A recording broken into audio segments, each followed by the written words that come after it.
Oke, baiklah kita akan lanjutkan kelas kita dengan pembahasan tentang sets atau himpunan dan diagram Venn.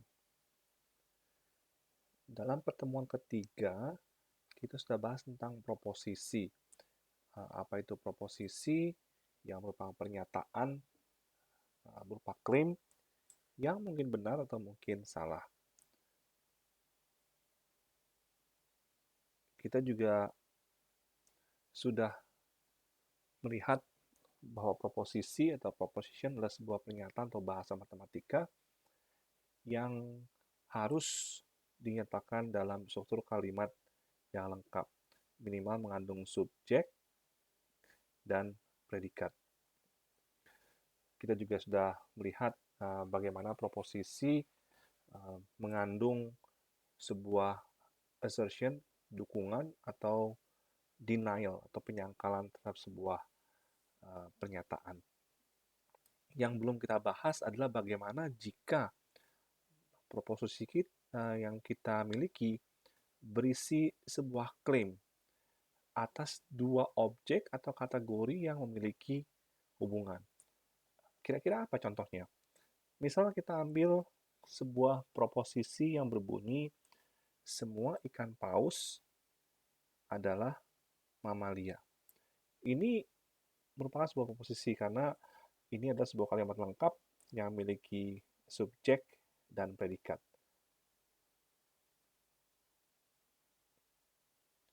Namun coba kita lihat ada dua hal yang menarik di sini, ikan paus dan mamalia. Bagaimana kita menggambarkan dua objek atau kategori ini yang kelihatannya harusnya berhubungan dalam sebuah proposisi.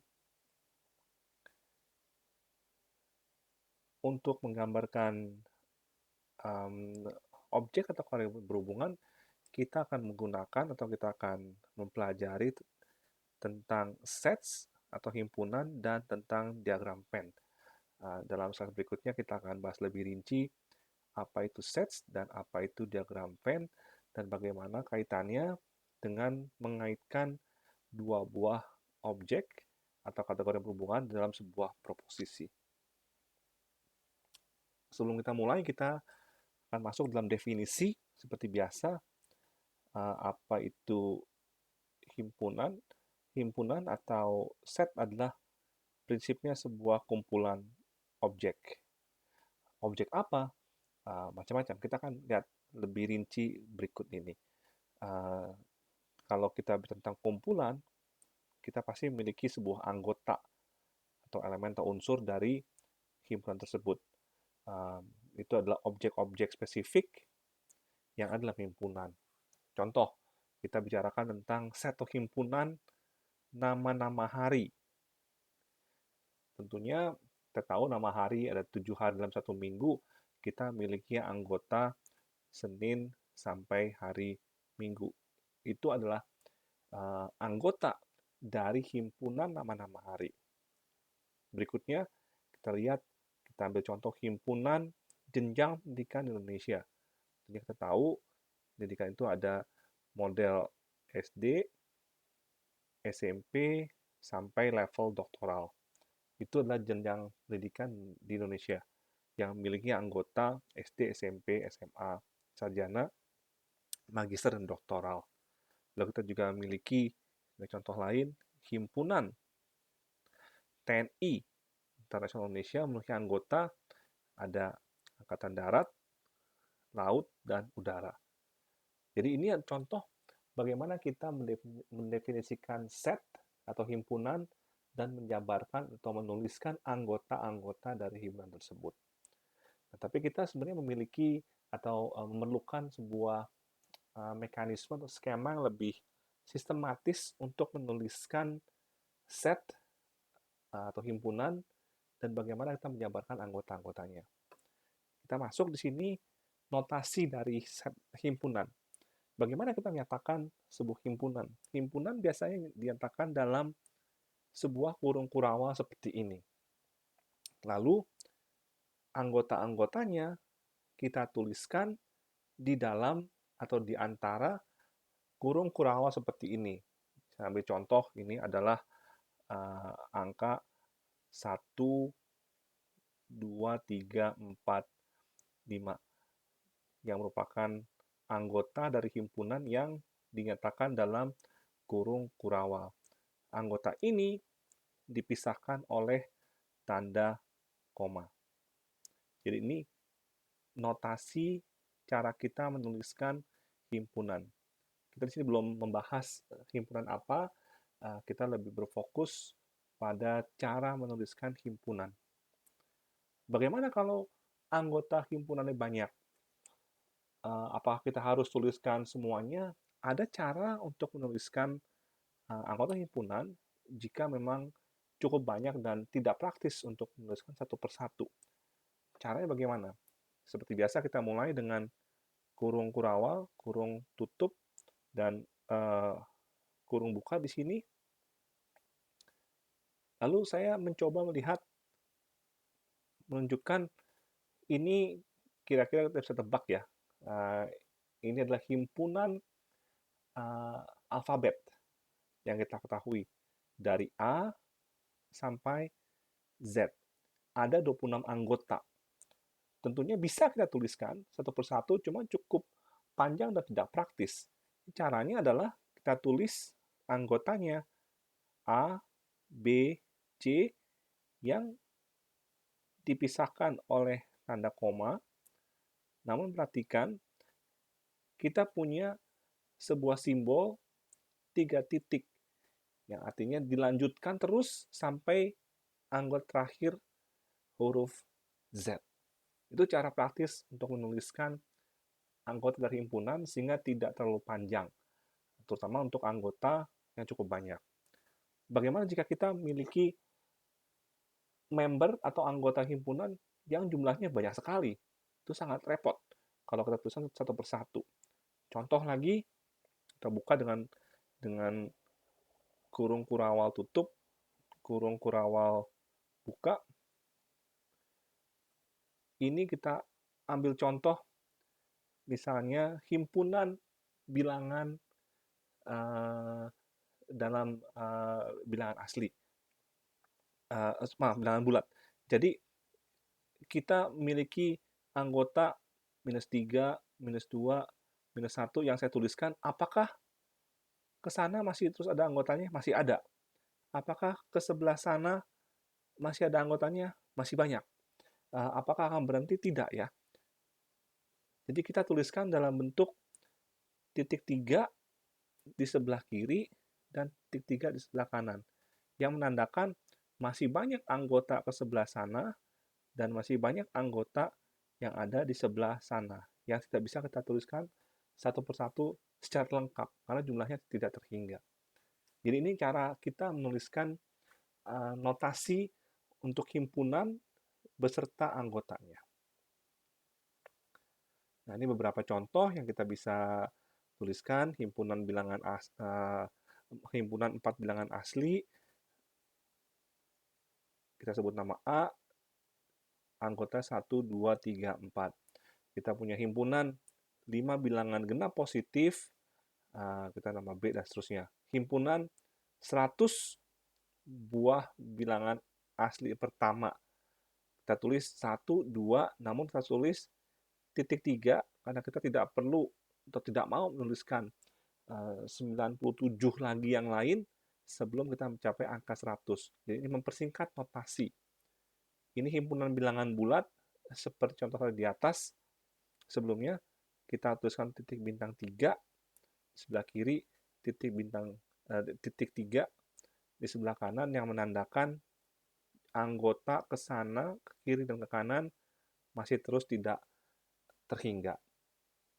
Jumlahnya tidak terbatas.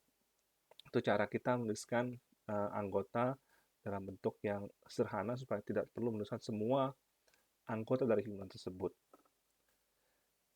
Nah, tadi kita baru membahas tentang apa itu himpunan, bagaimana menuliskan himpunan dengan kurung kurawal, dan anggotanya kita tuliskan di dalam kurung kurawal yang dipisahkan oleh koma. Bagaimana sekarang menggambarkan hubungan antara himpunan dan anggotanya. Ini yang kita namakan dengan diagram Venn atau Venn diagram. Ini berawal dari seorang matematikawan asal Inggris yang bernama John Venn, hidup 1834 sampai 1923. John Venn ini menemukan sebuah metode atau skema untuk menggambarkan hubungan antar himpunan. Dia menggunakan diagram atau visualisasi. Namanya sesuai dengan penemunya disebut dengan diagram Venn, sesuai dengan nama penemu. Bagaimana kita menggambarkan atau melukiskan, merepresentasikan himpunan dan hubungannya dengan diagram Venn? Kita menggunakan lingkaran sebagai representasi dari himpunan. Sesimpel itu, namun cukup powerful ide yang disampaikan oleh John Venn.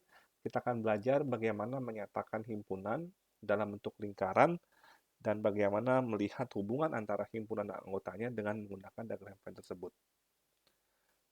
Kita kembali ke contoh awal. Semua ikan paus adalah mamalia. Kita punya ikan paus di sini dan kita punya mamalia di sini. Ini adalah sebuah proposisi karena merupakan sebuah kalimat lengkap. Namun kita ingin tahu bagaimana menggambarkan hubungan antara ikan paus dan mamalia dalam proposisi tersebut. Jadi kita gambar sekarang seperti tadi di gambar sebelumnya, slide sebelumnya, sebuah himpunan digambarkan dalam sebuah lingkaran. Jadi kita gambarkan lingkaran yang berisi ikan paus. Ini adalah himpunan semua ikan paus yang saya gambarkan dalam lingkaran berwarna hijau. Berdasarkan proposisi yang dibentuk di atas, dinyatakan semua ikan paus adalah mamalia. Jadi ikan paus sebetulnya merupakan bagian dari mamalia. Makanya kita akan gambar lingkaran kedua yang menggambarkan mamalia, himpunan mamalia yang harus mencakup ikan paus. Bagaimana gambarnya? Gambar seperti ini. Lingkaran warna orange yang merupakan gambaran himpunan semua mamalia yang di dalamnya ada ikan paus. Dan ini semua yang berwarna biru adalah semua di luar mamalia karena semua makhluk yang bukan mamalia yang termasuk dalam diskusi kita. Jadi lingkaran warna orange adalah semua mamalia yang juga termasuk ikan paus di dalamnya. Di sini kita gambarkan dalam konteksnya adalah semua non-mamalia. Jadi kita di sini memiliki tiga daerah yang warna biru, warna orange, dan warna hijau. Yang perlu diperhatikan adalah ukuran lingkaran tidak penting. Bagaimana kita menggambarkan lingkaran tersebut ini tidak penting. Daerah warna biru semua non mamalia atau binatang dalam konteks ini. Ini adalah contoh paling sederhana dalam menggambarkan hubungan dalam proposisi dengan menggunakan diagram Venn. Nah, kita ingin lihat bagaimana hubungan antara himpunan dan yang kita dapat gambarkan dengan diagram Venn. Di sini kita memiliki 3 buah kemungkinan yang terjadi antara kita ambil 2 himpunan A dan himpunan B. Yang pertama dinamakan subset, bagian. Himpunan A adalah bagian dari himpunan B. Artinya apa? Anggota himpunan A juga merupakan bagian dari himpunan B. Itu merupakan merupakan subset, jenis hubungan antar himpunan yang pertama. Jenis hubungan yang kedua adalah disjoint. Gambar seperti ini, 2 lingkaran yang menggambarkan 2 buah himpunan tapi tidak saling bersentuhan satu sama lain. Maka disebut disjoint. Di himpunan A tidak memiliki hubungan sama sekali dengan himpunan B. Atau dengan kata lain, tidak ada anggota himpunan A yang menjadi anggota himpunan B dan sebaliknya. Ini yang disebut disjoint, berbeda dengan Tadi yang pertama ada subset yang merupakan bagian. Yang ketiga, kita memiliki kondisi atau situasi yang kita nama overlap. Itu himpunan A beririsan dengan himpunan B. Kita gambarkan seperti ini. Artinya apa? Ada sebagian anggota himpunan A, sebagian, tidak semua, yang menjadi anggota himpunan B dan sebaliknya. Ini berbeda dengan subset, di mana semua anggota himpunan A juga anggota bagian B. Nah, ini adalah daerah overlap antara A dan B. Ini 3 kemungkinan waktu kita bahas hubungan antara dua buah himpunan dengan menggunakan diagram Venn. Kita lihat contoh. Yang pertama subset di bagian. Kita kembali ke contoh ikan paus. Ikan paus kita gambarkan sebagai himpunan lingkaran berwarna orange. Lalu kita memiliki mamalia, karena semua ikan paus adalah mamalia, jadi ikan paus merupakan bagian dari himpunan mamalia. Jadi ikan paus lebih kecil dibandingkan mamalia. Mamalia tidak hanya ikan paus, mencakup semua mamalia jenis lain. Yang berwarna biru adalah non-mamalia. Contoh subset, ikan paus adalah bagian dari hewan mamalia. Mamalia mencakup seluruh makhluk hidup termasuk ikan paus, namun ada banyak mamalia lain yang bukan ikan paus. Ini contoh subset. Contoh kedua, disjoint, di mana dua himpunan tidak memiliki hubungan satu sama lain dan tidak terhubung. Misalnya, ada orang tergabung dalam partai politik A. Ada partai politik B. Umumnya, tidak ada orang yang tergabung dalam dua partai politik secara bersamaan. Oleh karena itu, partai politik A dan partai politik B tidak bersinggungan. Karena membership atau keanggotaan sebuah partai tentunya eksklusif untuk partai itu sendiri. Jadi tidak mungkin orang ada di partai politik A juga menjadi anggota di partai politik B. Warna biru menggambarkan kondisi atau situasi atau himpunan partai politik lainnya di luar A dan B. Inilah contoh disjoint. Himpunan partai politik A dan B, anggota parpol A tidak bisa menjadi anggota parpol B dan sebaliknya. Di luar parpol A dan B, masih banyak parpol-parpol yang lain. Inilah contoh disjoint. Yang ketiga, contoh overlap, di mana menjadi bagian ada bagian beririsan.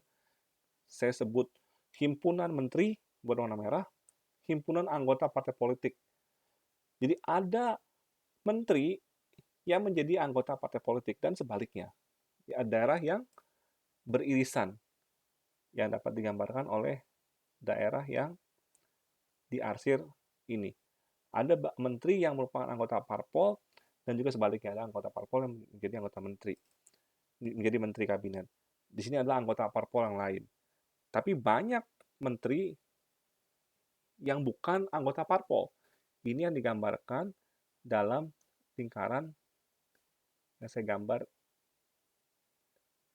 ini. Jadi ini adalah anggota menteri yang bukan berasal dari parpol, dan ini adalah anggota parpol yang tidak menjadi menteri. Ya, ada bagian-bagian yang tidak saling bersinggungan, tapi ada bagian yang overlap. Contoh overlap. Himpunan menteri dan anggota partai politik, ada menteri yang juga menjadi anggota partai politik, tapi tidak semua menteri merupakan anggota parpol, dan juga sama tidak semua anggota parpol menjadi menteri. Ini adalah contoh hubungan antara dua himpunan yang dapat dikategorikan dengan bagian yang overlapping. Tentunya kita tidak hanya tidak hanya berhenti di dua, kita bisa memiliki 3 himpunan, 4 himpunan, dan lebih. Ini contoh saja sebagai gambaran, untuk 3 himpunan kita sudah memiliki kondisi yang cukup kompleks. Ada himpunan laki-laki di sini, ada himpunan mahasiswa berprestasi, ada bagian yang sudah bekerja, dan masing-masing ada bagian yang merupakan overlap antara boys dan employed, ada bagian yang merupakan overlap antara mahasiswa berprestasi dengan mahasiswa yang sudah bekerja, dan sebagainya. Jadi di sini memiliki daerah cukup banyak. Ada banyak daerah yang dapat menjelaskan berbagai kondisi yang muncul dari overlap 3 buah himpunan. Ini adalah contoh yang cukup kompleks. Nah, sejauh ini kita hanya membahas hubungan terhimpunan dengan menggunakan diagram Venn. Kita belum bicara tentang angka. Selama ini kita hanya dalam beberapa slide terakhir, kita membahas diagram Venn yang tujuan utamanya menentukan hubungan antara dua atau lebih himpunan. Kita bicara subset, disjoint, atau overlap. Tapi kalau kita bicarakan atau menggabungkan diagram Venn dengan angka, kita bisa mendapatkan informasi yang lebih banyak tentang himpunan. Kita akan memberikan contoh di sini, kasus ibu perokok dengan berat bayi. Seperti apa contohnya? Jadi, misalnya kita memiliki sebuah statistik pencacah, survei, apapun namanya, terkait dengan kondisi ibu, apakah ibu dari bayi itu merokok atau tidak, jadi ibu perokok dan ibu bukan perokok, dan kita coba lihat korelasinya dengan berat bayi. Ini berat bayi di bawah normal dan berat bayi normal. Di masing-masing memiliki angka 18, artinya untuk ibu perokok ada 18 bayi yang memiliki berat di bawah normal. Untuk ini misalnya kita membacanya, untuk ibu bukan perokok ada 186 bayi dengan berat normal. Jadi bagaimana kita menggambarkan informasi yang dalam tabel seperti ini dalam diagram Venn? Apakah memungkinkan? Bisa dilakukan dan lebih intuitif dan minimal lebih visual untuk kita mengerti data yang disampaikan.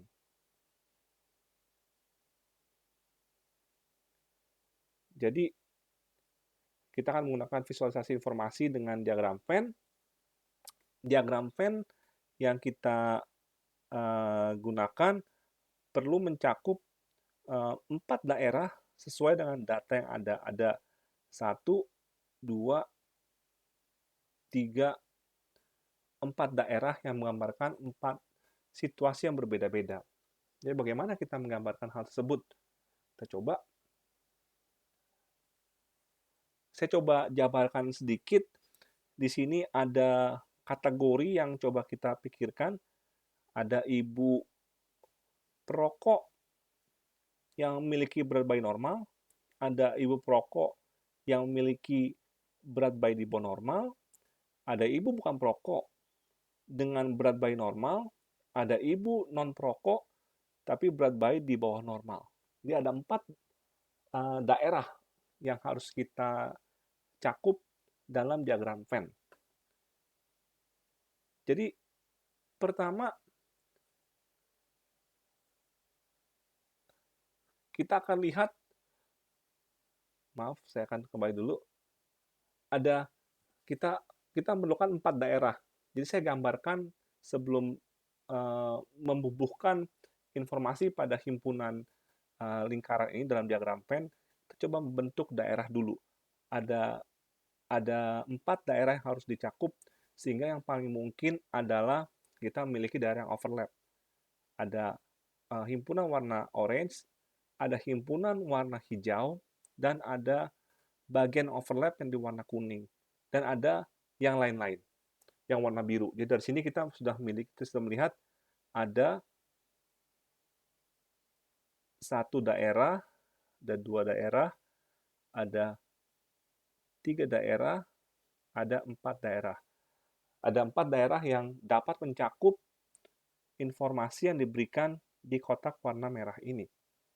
Kira-kira apa? Jadi saya akan coba tuliskan, ini adalah perokok, ibu perokok dengan berat bayi normal. Menurut tabel di slide sebelumnya, kita memiliki 132 bayi. Kita memiliki ibu non perokok dengan berat bayi di bawah normal. Ada 14 bayi jumlahnya. Lalu di tengah-tengah ini ada ibu perokok dengan jumlah bayi dengan berat bayi di bawah normal berjumlah 18, dan sisanya ada ibu non perokok dengan berat bayi normal yang berjumlah 186. Ini dengan kondisi atau kategori overlap ini kita dapat menggambarkan secara visual 4 daerah yang menggambarkan situasi ibu perokok atau non perokok dengan berat bayi normal atau di bawah normal.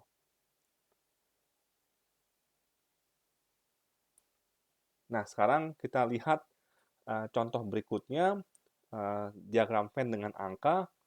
Kita lihat ada jenis apakah wanita atau pria, mahasiswa wanita dan mahasiswa pria yang mengambil mata kuliah dasar logika matematika dan mengambil mata kuliah bahasa Inggris. Masing-masing ada 32, 110, 21, dan 87. Kembali kita memiliki 4 daerah yang harus kita cakup dalam diagram Venn. Seperti contoh sebelumnya, secara intuitif kita akan menggunakan daerah yang overlap. Jadi kita pecah menjadi 4 daerah. Wanita mengambil Daslok, wanita mengambil Inggris, pria mengambil Daslok, dan pria mengambil bahasa Inggris. Jadi kita akan buat ada warna orange, ada warna hijau, ada bagian warna kuning yang merupakan overlap, ada bagian di luar itu semua. Ini seperti apa kira-kira? Kita akan tulis wanita yang mengambil bahasa Inggris ada 110. Ada pria yang mengambil mata kuliah Daslok ada 21. Lalu, ada pria yang mengambil bahasa Inggris ada 87. Dan 32 ini adalah wanita yang mengambil mata kuliah Daslok. Jadi kita memiliki 4 daerah yang mencakup secara visual 4 kondisi wanita dan pria yang mengambil mata kuliah Daslok atau mata kuliah bahasa Inggris. Nah, ini kita melihat situasi yang sedikit lebih kompleks dari sebelumnya, penggabungan diagram Venn dengan numbers, ya, dengan angka. Kita akan melihat situasi seperti berikut. Ada kelas, ada 40 siswa, diketahui 18 siswa suka IPA, 23 siswa suka IPS, tapi kita tahu 8 siswa suka keduanya. Dan sejumlah siswa kita nggak tahu berapa, dan sejumlah siswa kita disuruh tentukan berapa jumlah siswa yang tidak suka keduanya, dan kita perlu nyatakan masalah berikut dengan diagram Venn. Jadi kita akan mulai dari himpunan yang overlap. Kenapa overlap? Karena kita tahu ada kategori IPA, kategori IPS, tapi ada 8 siswa yang suka keduanya. Jadi kita tahu pasti ada bagian yang saling tumpang tindih, saling overlap. Dari sini kita langsung bisa tuliskan ada IPA, ada IPS, ada bagian yang overlap di sini. Kita sebut IPA, kita sebut IPS. Nah, 8 siswa suka keduanya langsung kita isikan di sini, kan. Kita tahu adalah daerah yang saling tumpang tindih antara IPA dan IPS. 8 anak ini 8 anak yang suka IPA dan suka IPS. Tapi apa berikutnya? Kita juga tahu dari informasi di soal jika ada 18 suka IPA. Namun 18 ini juga termasuk dengan 8 yang juga suka IPS, yang juga suka keduanya. Jadi berapa yang suka IPA saja? Yang suka IPA saja tentunya 18 dikurang 8, yaitu 10 ada di sini. Jadi 10 orang, hanya 10 orang yang suka IPA saja. 8 suka IPA dan IPS. Jadi kalau saya jumlahkan, 18 suka IPA. Betul, tapi 8 suka IPA dan suka IPS. Berikut kita coba analisis, 23 suka IPS. 23 suka IPS, tapi dari 23 siswa ini, 8 siswa juga termasuk yang suka IPA. Oleh karena itu, siswa yang suka IPS saja ada 23 dikurang 8, yaitu 15. Jadi 15 adalah siswa yang suka hanya IPS saja. Lagi-lagi kalau kita jumlah 8 tambah 15, 23 suka IPS. Termasuk 8 yang suka IPA dan IPS. Jadi berapa yang sisanya siswa tidak suka IPA dan IPS? Kita tinggal lanjutkan analisis. Ada 40 siswa total yang tidak suka IPA dan tidak suka IPS, pastinya total siswa 40 dikurang siswa yang suka IPA saja, dikurang siswa yang suka IPA dan IPS, dikurang siswa yang suka IPS saja. Sehingga yang tidak suka IPA dan IPS ada 7. Jadi ini adalah contoh pemanfaatan diagram Venn dengan angka yang dapat kita gunakan untuk menggali informasi yang lebih dalam terkait dengan himpunan. Ini contoh kelompok belajar, ada 21 siswa, 10 bahasa Inggris, 15 matematik. Kita perlu nyatakan dalam diagram Venn, tentukan jumlah siswa yang belajar bahasa Inggris dan matematika ini sebagai contoh saja.